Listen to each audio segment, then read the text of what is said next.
Hi, welcome to the Decoded Life. And once again, my name is Brenda Roquero.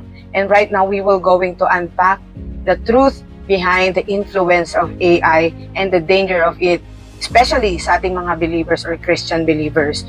And this video is not to scare you, but to educate you paano mo gagamitin o paano mo i-inform yung sarili mo at iingatan against the danger of this AI right now.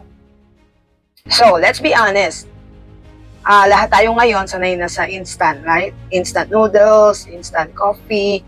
So, instant answers kasi kapag may gusto tayo, may tatanungin tayo, pupunta lang tayo sa Google, right? So, ito-type natin sa Google, how to cook, how to be like this, how to be like that, how to do this, So, there's an instant answer. All the informations right now are readily available na sa atin, ganun kabilis. So right now, we will talk about the power of ChatGPT. Or hindi lang naman ChatGPT, kundi the language model like Claude, Perplexity, and ChatGPT as well, and all the other AI tools that we are using right now. So the problem is, many believers are slowly losing the habit of seeking God first. So what do I mean by that? Hindi mo na napapasin, pero instead of praying or waiting for God's direction, we wanted to type na lang, di ba? How to, di ba? So, meron pa nga akong kakilala, they're using just a joke, di ba? Ginagamit niya to the ChatGPT para makausap niya, tanungin niya as if best friend niya si ChatGPT. Because that's how we are being trained right now. And if you're not aware, AI doesn't speak from revelation. Diba? It doesn't speak from the truth of the Word of God. Rather, it speaks from the information of all the people using that language model. So what do I mean by that? Actually, ang AI or the ChatGPT, yung nire-release niya sa ating information and based lang din sa mga ini-encode natin. So, whenever we type or we ask something or other people, yun yung ipoprovide niya sa ating information. Right? So, for example, the coder behind or the programmer behind, pinaprogram doon, pinifeed lahat doon ng information na na-research, na-gather online, discussions, post, lahat doon inilalagay. So, kaya ang tawag sa kanya is large language model. So, the language of the people, yun yung ini-study, yun yung pinag-aaralan, all the discussions, all the social media posts, everything that is online on the web is, yun yung ginagamit niyang information. So, the danger is, syempre, every word it gives us, it is based on what people have programmed, written, or believed. Okay? Ibig sabihin, it's a collection of human opinions, not divine truth. So, imagine this, what happens when millions of Christians start treating AI's words as if it's equals to God's wisdom. And when we start saying, baka ito yung sagot ni Lord, di ba?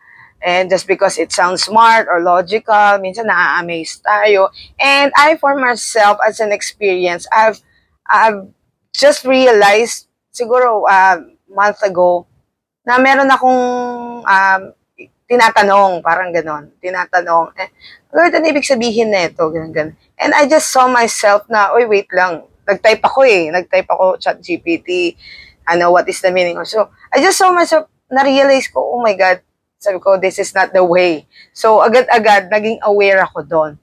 So, that's why I'm teaching this right now, sharing this right now, para sa atin na rin mismo, we know how to navigate or use this AI. So, when we type, di ba, nanghingi tayo, instead of praying, tinype natin sa ChatGPT or Claude, na ano ibig sabihin nito, or ano yung direction, ano yung purpose, can you give me advice about this, ganyan.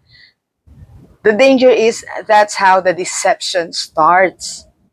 So, doon na, kasi nga, program lang siya ng mga tao, so gulo-gulo na. So, Pero hindi tayo nag-ask ng wisdom kay Lord. And I'm not saying that AI is evil. I'm not saying that.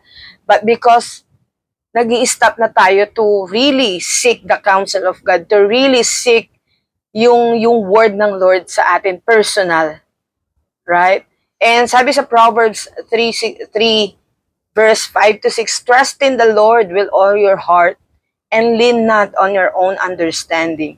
In all your ways submit to him and he will make your paths straight. So you see, AI may give us information, but it can never give us direction. Yung direction na sinasabi ko is the direction that comes from the Lord. That direction na guided by the Holy Spirit para wala tayo dun sa danger or deception side. And it's something that the Holy Spirit can really, really help us and guide us. Right? So, when we start replacing seek the Lord with search online, that's the danger. That's the danger. Pinagpapalit na natin yung divine revelation sa digital information.